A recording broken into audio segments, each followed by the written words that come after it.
हम घर में घुसकर मारेंगे और बचने का एक मौका तक नहीं देंगे। और हमारे ड्रोन्स, हमारी मिसाइलें, उनके बारे में तो सोचकर पाकिस्तान को कई दिन, जब रात के अंधेरे में भी जब हम सूरज उगा देते हैं तो दुश्मन को दिखाई देता है भारत माता की जय। 2 दिन पहले पाकिस्तान आर्मी ने कहा था कि उसने भारत का आदमपुर एयरबेस तबाह कर दिया है। आज सुबह पीएम मोदी उसी एयरबेस गए, वायुसेना के जवानों से मुलाकात की और उनसे बात की। नमस्कार, मैं हूं शिव पांडे और आप देख रहे हैं अखंड भारत बुलेटिन। सोचने वाली बात यह है कि पाकिस्तान आर्मी कितनी झूठी और फ्रॉड है, जो अक्सर झूठी अफवाहें फैलाकर अपने आप को बेहतर साबित करने की कोशिश करती है। और इसी के तहत उसने भारत के आदमपुर एयरबेस को तबाह करने का दावा किया था। वहां की आर्मी ने कहा था कि उसने भारत के आदमपुर एयरबेस को तबाह कर दिया है। और इसी के बाद प्रधानमंत्री नरेंद्र मोदी अपने सैनिकों से मिलने के लिए आदमपुर एयरबेस पहुंच गए। वहां भारत माता की जय के नारे के साथ उन्होंने सैनिकों का हौसला बढ़ाते हुए कहा कि चलो अच्छा है, सभी साधनों का भी इस्तेमाल हो गया। आपको लगता था कि सीख तो रहे हैं, लेकिन पता नहीं कब काम आएगा। आपके कारण सर हमारा मोरल बहुत हाई है। चलिए, सभी साधनों का भी एक बार इस्तेमाल हो गए। आपको लगता था सीख तो रहे, पता नहीं कब काम आएगा। प्रधानमंत्री जी का कोई जवाब ही नहीं है। प्रधानमंत्री जी ने अपनी बात को आगे बढ़ाते हुए कहा, भारत ने अब लक्ष्मण रेखा खींच दी है। हम पर आतंकवादी हमला हुआ तो किसी सीमा की परवाह नहीं करेंगे, जहां चाहेंगे वहां मारेंगे, नहीं छोड़ेंगे। शायद प्रधानमंत्री की इस बात का सबूत हमले के 5 दिन के बाद भी सियालकोट में दिख रहा है और पाकिस्तान के सियालकोट में आतंकियों को दफनाए जाने का सिलसिला जारी है।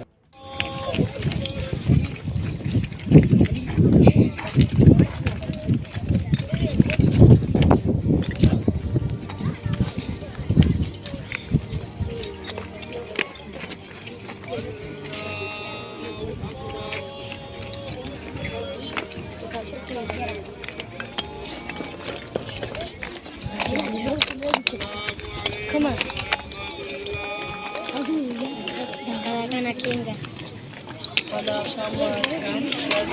हम घर में घुसकर मारेंगे और बचने का मौका तक नहीं देंगे। यह कहने के लिए सच में 56 इंच का सीना होना चाहिए। जब हमारी सेना पाकिस्तान के न्यूक्लियर धमकी की हवा निकाल देती है, तब आकाश से पाताल तक सुनाई देता है भारत माता की जय। साथियों, आतंक के विरुद्ध भारत की लक्ष्मण रेखा अब एकदम स्पष्ट है। अब फिर कोई टेरर अटैक हुआ तो भारत जवाब देगा, पक्का जवाब देगा।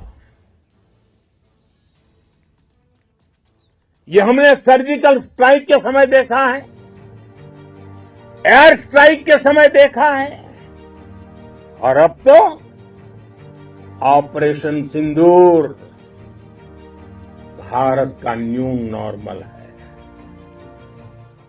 और जैसा मैंने कल भी कहा, भारत ने अब 3 सूत्र तय कर दिए हैं।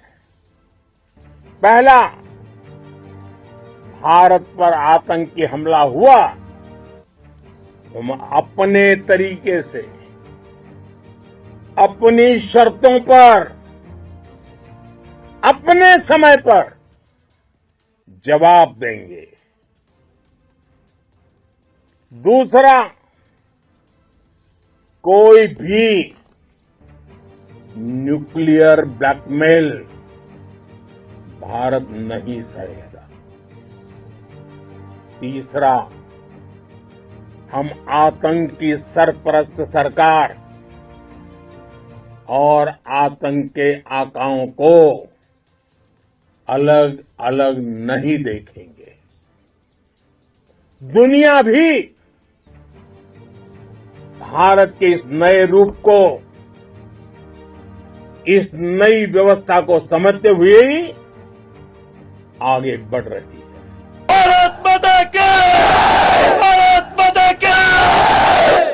लेकिन सबसे बड़ी बात यह है कि भारतीय सेना के सम्मान में अब दिल्ली भी जंग के मैदान में उतरती हुई दिखाई दे रही है।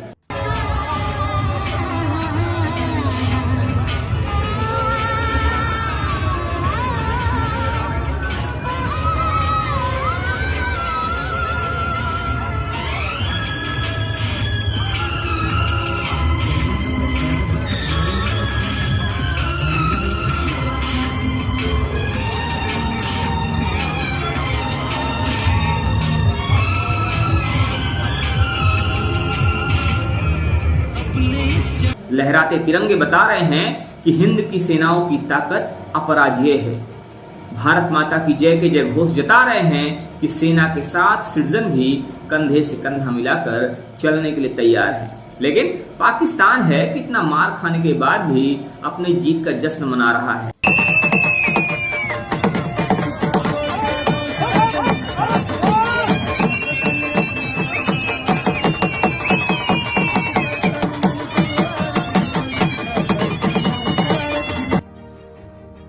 दुश्मन के फौजी अड्डे,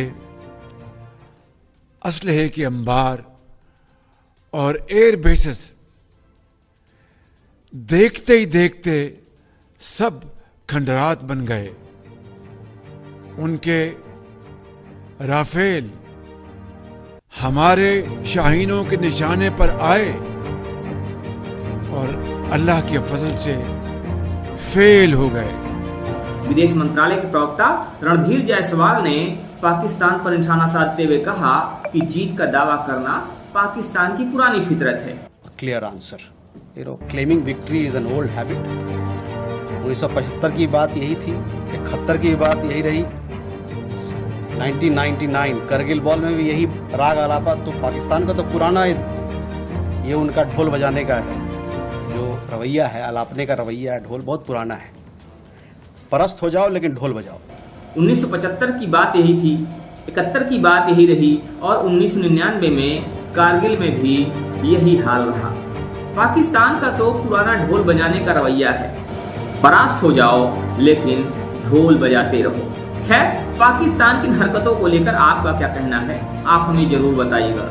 बने रहिए हमारे साथ खबरों के अपडेट के लिए और देखते रहिए आपका अपना चैनल अखंड भारत बुलेटिन। जय हिंद, जय भारत।